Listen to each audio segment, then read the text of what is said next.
India கூட எந்த பிரச்சனையுமே இல்லப்பா அப்படின்னு இந்தியா கூட எல்லை பகிர்ற நாட்டுல ஒண்ண சொல்லலாம் அப்படின்னா, அதுதான் பூட்டான். இந்த பூட்டான பொறுத்தளவுக்கு இந்தியா கூட சேர்ந்து அவங்க பொருளாதாரத்த வளர்க்குறதுல ரொம்ப இன்ட்ரெஸ்ட் காட்டுதாங்க.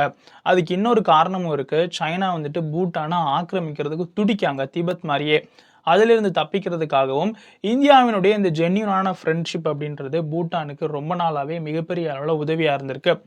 இந்தியாவுடைய பிரதமர் நரேந்திர மோடி பூட்டானுக்கு போயிருக்காரு. அப்போ பூனட் சாங்சு 2 அப்படின்ற நீர்மின் நிலையம், ஹைட்ரோ எலக்ட்ரிக் பவர் ப்ராஜெக்ட்ட இந்தியாவினுடைய பிரதமரும், பூட்டானுடைய கிங்கான நாம்கியல் வாங்சுக்கும் சேர்ந்து ஓப்பன் பண்ணியிருக்காங்க. கிட்டத்தட்ட 1020 மெகாவாட் மின்சாரத்தை உற்பத்தி பண்ணக்கூடிய திறன் கொண்டது.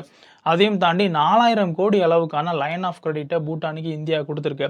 மெடிக்கல் ஃபெசிலிட்டியை டெவலப் பண்ணுறது, இன்ஃப்ராஸ்ட்ரக்சரை டெவலப் பண்ணுறது, அதையும் தாண்டி பூட்டானில் பூனட் சாங்சு 1 அப்படின்ற ஒரு ப்ராஜெக்ட்டுமே அண்டர் டெவலப்மெண்ட்டில் இருக்குது. ஹைட்ரோ எலக்ட்ரிக் பவர் ப்ராஜெக்ட் தான். அதுக்காகவுமே இந்த 4000 கோடியை இந்தியா கொடுத்துருக்காங்க அப்படின்ற மாதிரி சொல்லுதாங்க. பூட்டானை பொறுத்தளவுக்கு அவங்களுடைய பொருளாதாரத்தில் இந்த ஹைட்ரோ எலக்ட்ரிக் பவர் ப்ராஜெக்ட்லாம் ரொம்ப முக்கியமான ஒரு விஷயம். அப்படி இருக்கும்போது இந்தியா செஞ்ச இந்த உதவி பூட்டானுக்கு மிகப்பெரிய அளவில் ஹெல்ப்பாக இருக்கும் அப்படின்ற மாதிரி சொல்லுதாங்க. இந்திய பிரதமரனுடைய இந்த பூட்டான் பயணம் அப்படின்றது ஒரு மிகப்பெரிய வெற்றி அப்படின்ற மாதிரி தான் 2 நாடுகளாலும் சொல்லப்படுது. இந்திய பூட்டான் கொலாபரேஷன் பல விஷயங்கள்ல இருக்கிறது சீனாவுக்கு ஒரு மிகப்பெரிய தலைவலியாக தான் இருக்கும் அப்படின்ற மாதிரியும் உலக அரசியல் வல்லுநர்கள் சொல்லுதாங்க. நம்ம சேனலை சப்ஸ்கிரைப் பண்ணாமல் பார்க்குறவங்க சப்ஸ்கிரைப் பண்ணிக்கிடுங்க. ஓஹோ! அப்படியா? ஆமாடே.